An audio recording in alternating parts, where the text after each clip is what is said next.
Hello guys, good morning. Today is Monday, no? Uh, Kalimutan ko yung pizza.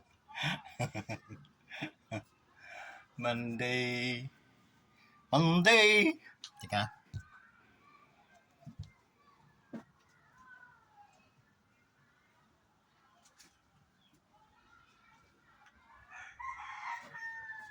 ano ibe? Ano ibe guys? 9 ng October. Birthday na ata si Brother Alan ngayon, no? Si Papa. Okay.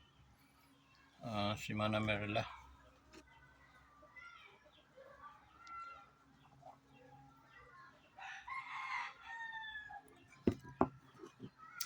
Guys kami, 5 kami pero 4 na lang kami ngayon, no? Si Manalinda, ako, si Alan, si Josephine. Dalawa-dalawa, dalawang lalaki, dalawang babae na lang. Sana patubayan pa ang aking mga kapatid ng bigyan pa sila ng napakaraming taon pa sa buhay sa mundong ibabaw. Okay? Ah, yung aking mga taon bibigay ko na sa kanila.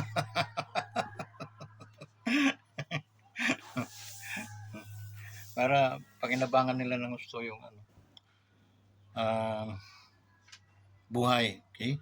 Na ipinangako ng ating Panginoon. Guys, medyo nakaka-alarma, medyo nakakabahala.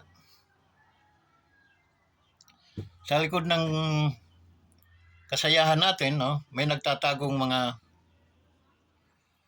na nagpipighati o dumadanas ngayon ng kahirapan. Yung tinatawag guys na the wages of war. Okay? Di ba nag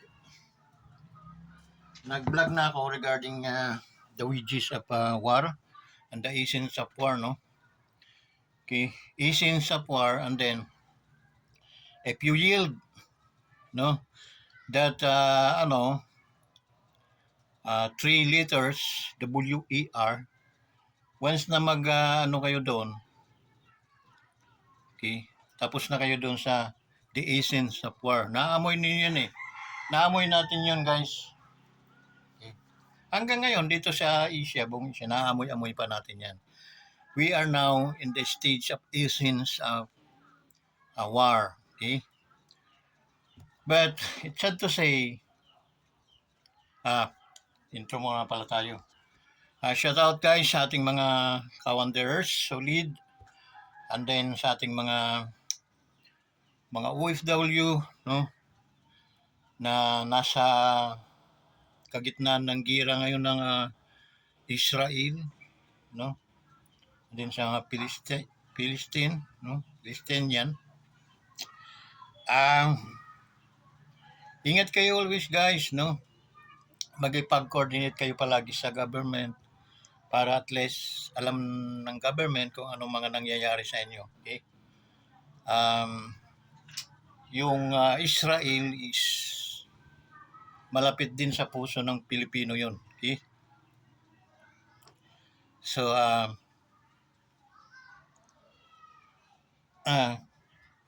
our support is nasa side ng Israel. Okay? So, if they wanted support from the Philippines, it's the president who siyang mag-decide, no, kung how warriors ba o mga medic, mga medic.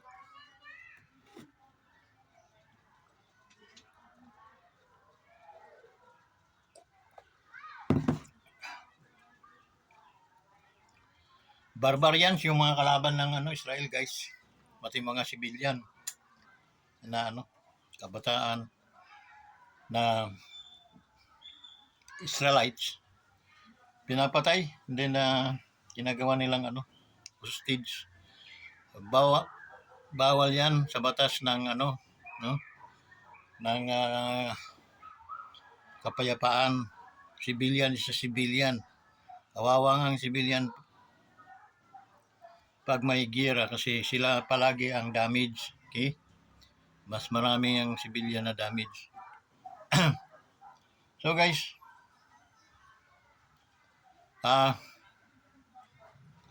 mag 24 2 days ago na, no? Yun, linusob ng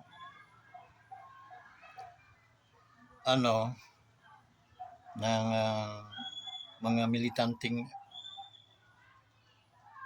ang tawag na yung mga na rin, parang ISIS, no? Parang gano'n. Binumba ang pinasabugan ng missiles ng about mga 5,000 missiles. So speak, interrupt man yung ibang missiles noon, pero yung iba makakapasok. Okay? And then siyempre gaganti ang bagsakan ng mga building, guys. Collapse mga building. So kawawa palaging civilian. Okay? Noong araw, guys,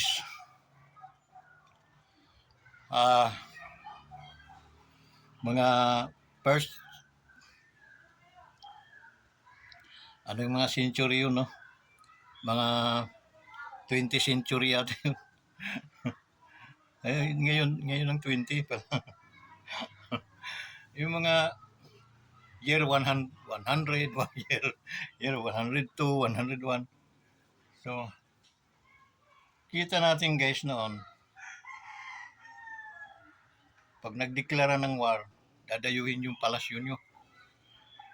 Naglalakad lang yung guys, ang maglalayag ng bangka. Tapos, mga linggo. Alam na yun, kahit hindi nagdeklara na, alam na nang papunta na sa kanila. Pagdating sa boundary lang yun, doon magpapangabot. Minsan, para walang masyadong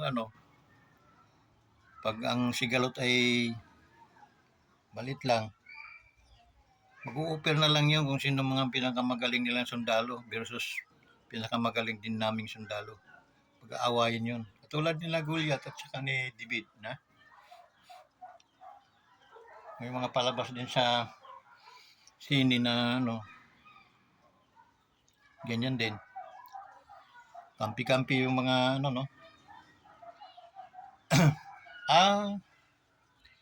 at least noon, pana lang, mga espada, taga, bangkaw, salapang. Yun lang mga nila noon. Away talaga, putulan dito, putulan. Tagaan dito, tagaan doon. Okay? Ganon din naman dito sa atin noon. Dami tayong mga dito, mga dato-dato. Pag may gustong mga agaw ng yun. Abangan, tulad kina Magellan, inabangan nila lapu-lapu sa baybayin. Yeah.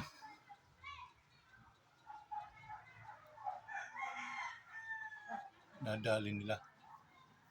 So ngayon, guys, nakikita na ngayon yung ang gamit ngayon ng mga armas ay napakalakas, guys.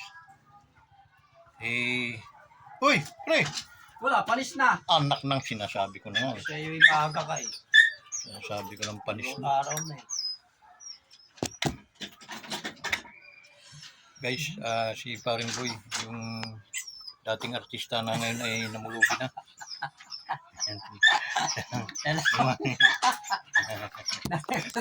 Pulubin na. Ang topic ko ay yung kabayaran ng gira. Ano bang kabayaran ng gira? Sa palagay mo? Revolusyon. Kasi sa Biblia may sinasabi diyan, the wages of sin is death. Kamatayan ang kabayaran ng kasalanan. Ang gira, Kapayapaan. ay ang kabayaran niyan ay drug, destruction, sira-sira ang mga building. Kaya mo nung linggo, ay Sabado pa ata, Wala ka rin ng linggo. Nagputag na ako dyan eh. dinali ng ang Israel. Binumba nila ang pinaulanan nila ng missiles, mga 5,000 missiles ang pinalipad nila papuntang Israel. Talagang. Yung iba naman naharang, yung iba siyempre almost total na patay 500 eh. Sa 2 araw na labanan, 500 na agad ang patay. Nasa mahigit 1,000 ang sugatan. So yun. 2 araw pa lang yun ha. Nagkakamali itong karatig lang na bansa ng Israel. Pero kalaban talaga nila Muslim eh. Hudyo naman ng Israel ah. Bakit? Akala ko nakakalaban ni itong itong isa naman. Russia tsaka matagal na. Ay nga, Israel naman. Ano kalaban naman ng Israel? Mga Muslim. Pare-pareho naman yan silang Muslim eh. Hudyo yung Oo, mga Hudyo nga yan sila. Hudyo yung Israel. Yung angka ni Jesus, Hudyo. Hindi ka naniniwala kay Jesus yan. Mga Hudyo. Katapos, buong magdamag, tinira ang Israel, daming patay. Araw naman, gumanti naman yung Israel, araw. Sino kalaban? Yung katabing bansa lang nila eh. Mga Jerusalem. parang mga IS, Muslim Jerusalem may sakop ng Israel. Yung mga Hudyong ang tao dyan, Jerusalem, Bethlehem. Ang mga bayan nga dyan, walang yung wasak na nga ang mga bayan nila dyan. Mga yun, matagal namang hindi na nagigira, kaya magaganda ng mga building. Pag tumitirang ang Israel, makita mo yung mga building na mga 50, 60, mga matatayog na mga building. Los! Lang yan. Sabi ng yung mga Muslim. Tapos ang gera sa kanila. Pagkatapos para hindi kumbaga ang Israel hindi ma-question, nagdeklara agad siya ng gira. Para pagganti niya, hindi siya sisisihin kung makapatay man siya ng mga sibilyan. Yung mga Muslim di nakapasok sa boundary, sinira nila yung boundary, binuldoser. Tapos yung nahuhuli nilang mga Israeli, binibihag nila, pinapatay. Mga barbaric. Parang mga IS yung sa Mindanao. Parang mga gano'n sila. Hindi naman mga naka-uniform, mga naka-civilian lang. Binanatan din ng Israel. Yung Israel, yun ang taga-supply sa atin ng mga armas. Taga-supply natin ng mga sa barko, yung mga missile sa barko, missile sa mga sundalo. Yun silang nagsusupply sa atin, binibinta nila sa atin. Nag-airstrike ang Israel. Talagang daming patay sa mga Muslim ba?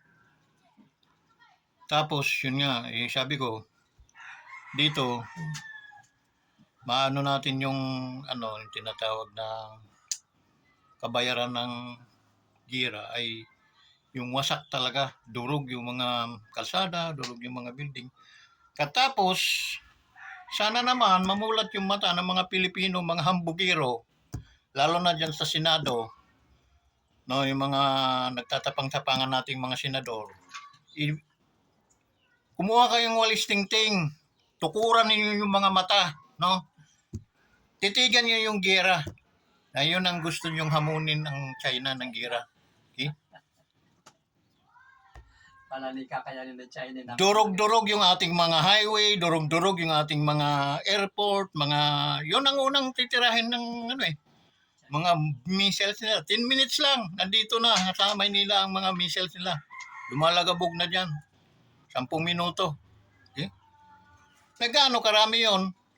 Kung ikaw ay mayroong 10 nabili na missile para harangin sa ibabaw pa lang, saan ka kukuha ng... Kaya nga ang gera negosyo.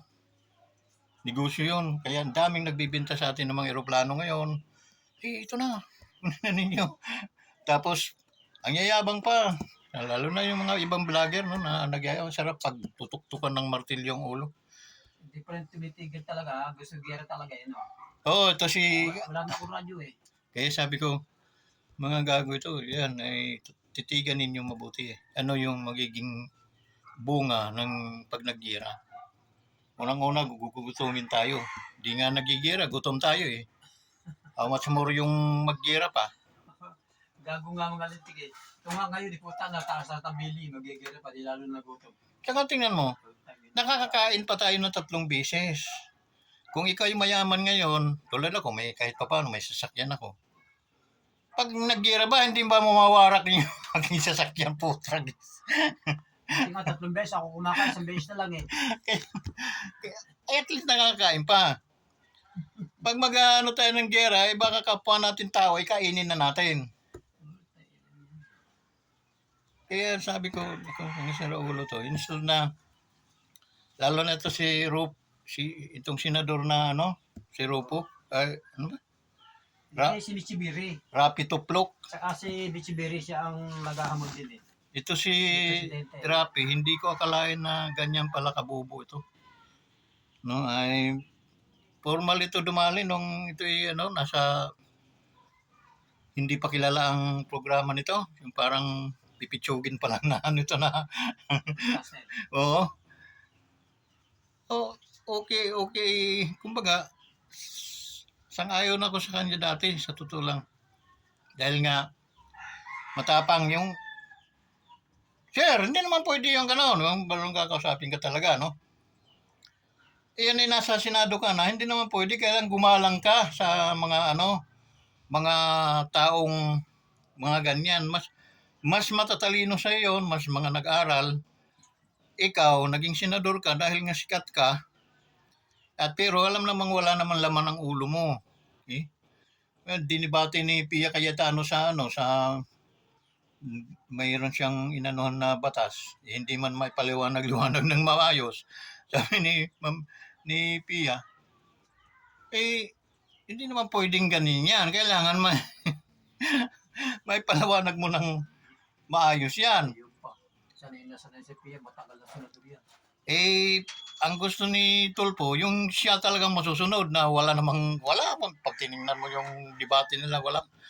Kasi Tulfo, nakita mong parang si Inday, Sara, si Vice, yung pinakialaman ni Tulfo yung maraming nagreklamo mga magulang, tsaka mga estudyante sa akin. Gago pala siya. Kung marami, di dapat pinatawag na niya yung mga magulang, ano bang reklamo nyo? Itong paaralan na ito, patawag natin, paimbestiga natin. Di, nakulong na yung teacher dahil bawal mangningil ng mga singilin, manghingi. Nagpunta si Aris dyan. Yun, wala.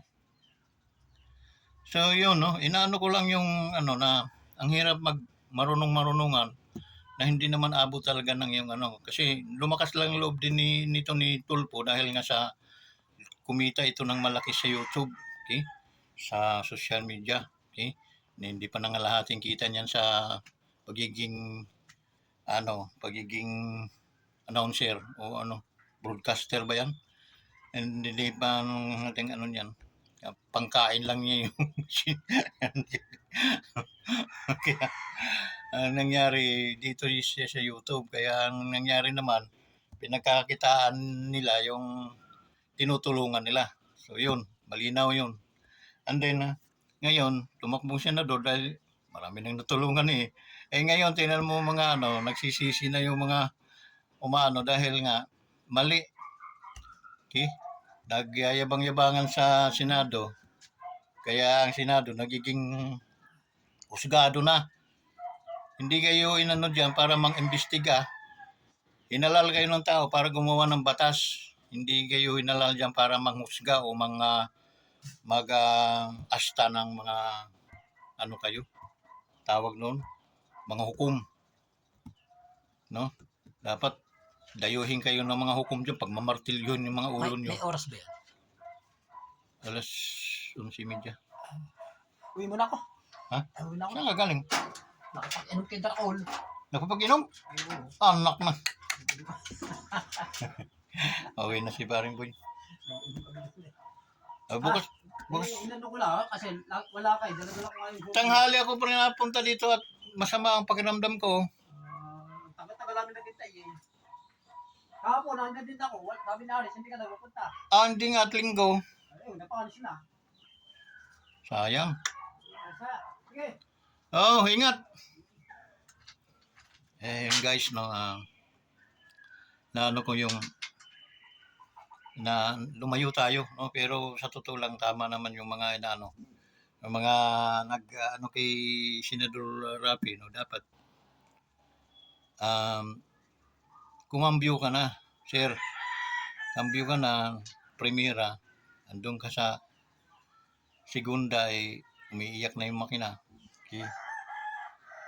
Mamrimira ka na, sir, para at least maganda, smooth yung takbo ng makina. Okay. Kung hindi mo kaya, huwag mong isipin na kakayanin mo. So magpatulong ka, marami ka namang mga abogado na pwedeng tumulong sa'yo. Okay? So, huwag kang mahiya magpatulong dahil talagang yun ang natututo, yung nagpapaturo. Anong gagawin natin kung hindi talaga natin alam? Hindi yung bawat kibo natin ay utos. Hindi naman pwede yan, sir, dahil kayo ay senador. Ang trabaho niyo, mambabatas kayo, sir. Hindi po kayo manghuhusga. Mambabatas. Kaya mambabatas, sir, dapat may paggalang ng 101% sa mga taong Pilipino.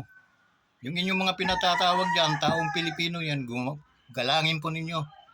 Huwag niyong bastusin. Huwag niyong salaulain na para bagang katulong ninyo, parang mga driver ninyo, mga kasamahan ninyo dyan sa inyong programa. Hindi. May mga ego din yun, sir. At di mo alam, mas matataas ang mga pinag-aralan yan guys sa'yo. Nakakahiya lang. Okay? So gagawin mo silang mga kinder na alam mo namang grade 1 ka lang, sila ay college na. Halatang halata, sir, sa totoo lang. Okay? Kaya marami ka nakakainis. Hindi nakakatuwa dahil nakakainis yung mga ganong ugali. Kung hindi mo alam, huwag kang madudong-madundungan. Okay? Tulad niyang banat niyo kay Senadora Pia. Abogada yan, sir. Okay? Kumakalas ka, abogada yan. Anong binatbat mo dyan? Baka yung kalahati ng yung mga pinagmamalaking mga abogado hindi pa umubra dyan. Kaya huwag masyadong magmalaki na alam naman natin napakalit lang naman pala ng utak natin. Okay? Nagmumukhang tanga tuloy ang dating mo. Okay? Instead na matutuwa kami dahil nga andyan ka, naiinis tuloy kami kasi nag-i-entrepreneur ka, inaano mo ang bawat gusto mo bumida ka talaga, hindi ka naman bida. Dalang. Walang B.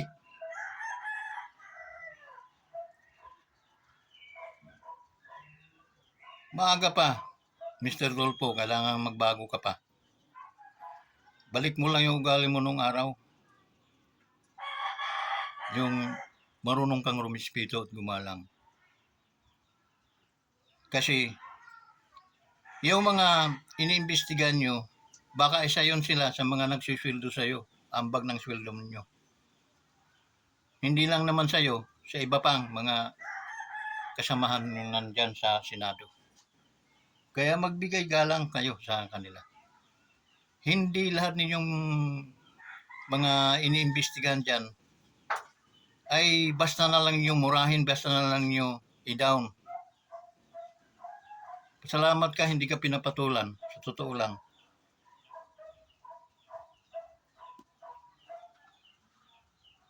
Huwag mong antayin na mayroong kang gaganyanin na sasampalin ka mismo harap-harapan.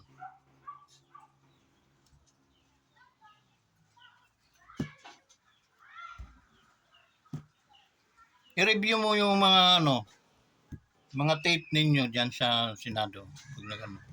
karumaldumal. Para kang sanggano na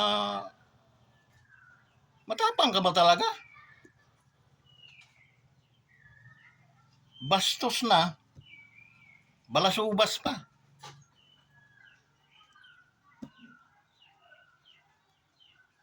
Gumalang po kayo, boss, sir, no?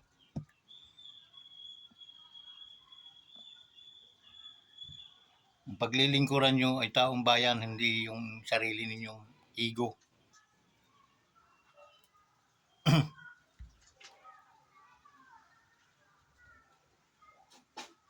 Yan yung nakipag ano ka rin kay Vice President Inday Duterte. Nagmukha kang tanga, di mo ba alam yun? Panoorin mo yung ano. Huwag mong tanungin yung iyong mga tauhan dahil hindi yan magsasabing, oo nga sir, mukha kang tanga.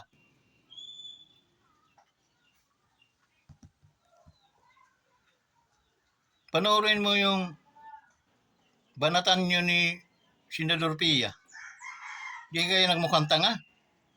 Huwag mong tanungin yung mga tauhan mo dahil hindi magsasabi, baka tanggalin mo o kastiguhin mo pa yun eh. Hindi yan magsasabi, oo nga sir, mukha kang tanga dyan.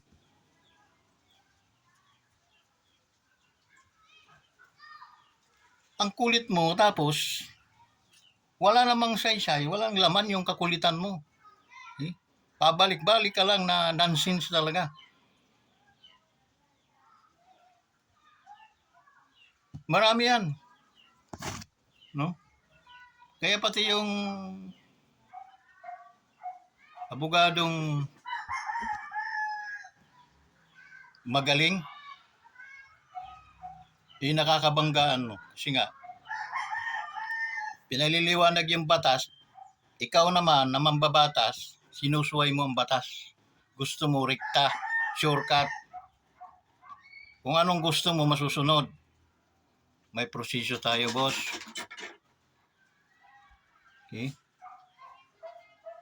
So, wag ganyan. Kakampi mo ako dati, sir. Sa totoo lang, hangang-hanga ko sa'yo. Ngunit itong mga dumating na ano, naiinis na ako.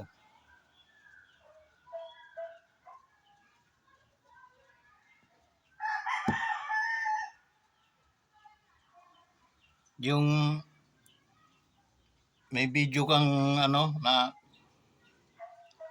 si Attorney Libay ay parang pinagbantaan mo. Okay? Magpapadala ka ng bulaklak. Tapos ano pa?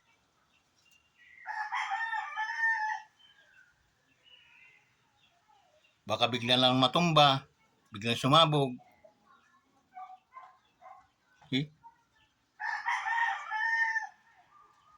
Napaka-obvious. Ang salita ba ng senador yun? Putragis?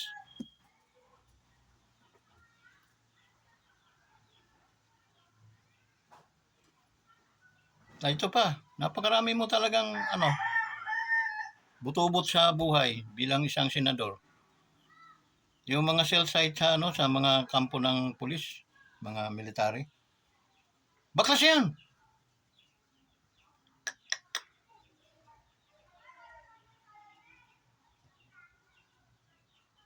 Busing.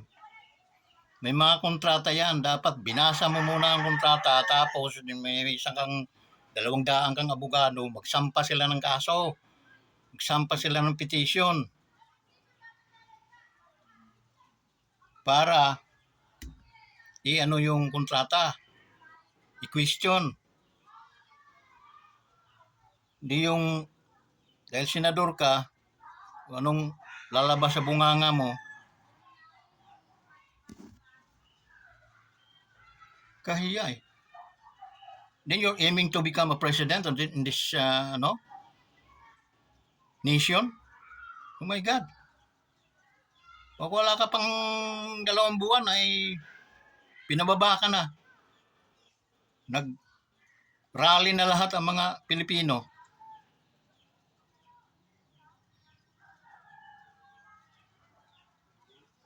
Maaga pa sir, no? Huwag mong abutin na dumilim na yung sabi doon sa drama. gabi na, senador. Gabi na, commander. Gabi na, senador. Kaya may kanta tuloy na, Pia, Pia, Pia Cayetano versus Rapper, Rapper, Rapid Tulfo.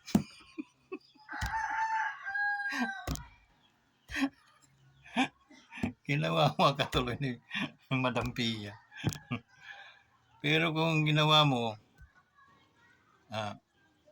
Brad, Sir, abogado, ano bang pagkakaiba ng residence at saka ano? Sir, malaki sir.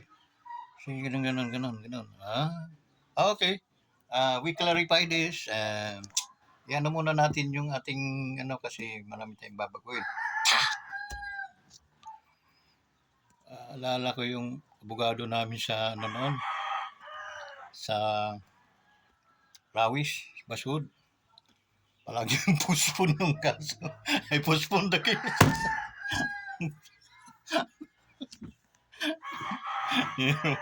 Kubo yun, mga barkada ng anak nun.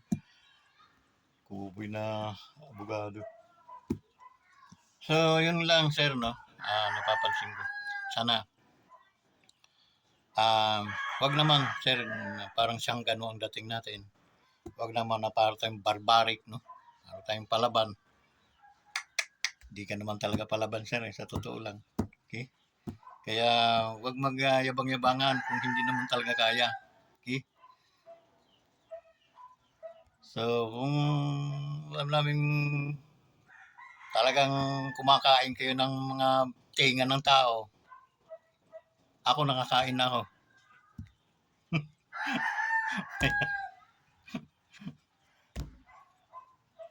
It means,